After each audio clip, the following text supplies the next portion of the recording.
U ngrit nga shtrati dhe shkoi në banjë gjatë natës. Burri qëllon me thik gruan, mendoi se ishte hajdute. Ai dëgjoi dikë që lëvizte nëpër shtëpi natën dhe i friksuar rrëmbeu thikën që e mbante në komodinën pranë shtраtit, duke menduar se ishte ndonjë hajdut e goditi me thik të huajin, por në vend që të plagoste një kriminal, burri goditi me thik gruan e tij, e cila ishte ngritur nga shtrati për të shkuar në banjë.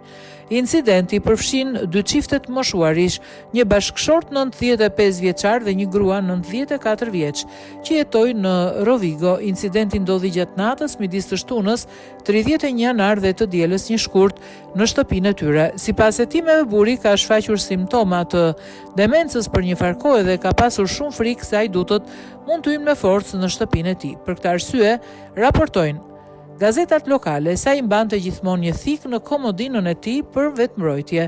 Sapo e kuptoi se kishte plagosur gruan e tij, për fat të mirë jo rënd, ai menjëherë kërkoi ndihmë.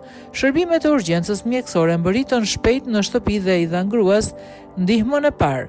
Gruaja e moshuar u dërgua më pas në urgjencë për trajtim të mëtejshëm.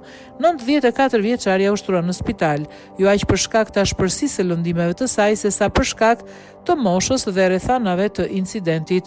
Incidenti, raporton Il Gazetino, u raportua tek shërbimet sociale, të cilat morën përsipër situatën për ta vlerësuar çdo nevojë për ndihmë bazuar në gjendjen e burrit.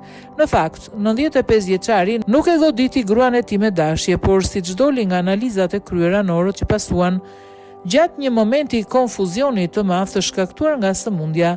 Kujdestarët do të duhet vlerësojnë nëse çifti ka nevojë për mbështetje ose ndihmë të vazhdueshme në jetën e përditshme për të siguruar siguri më të madhe brenda shtëpisë.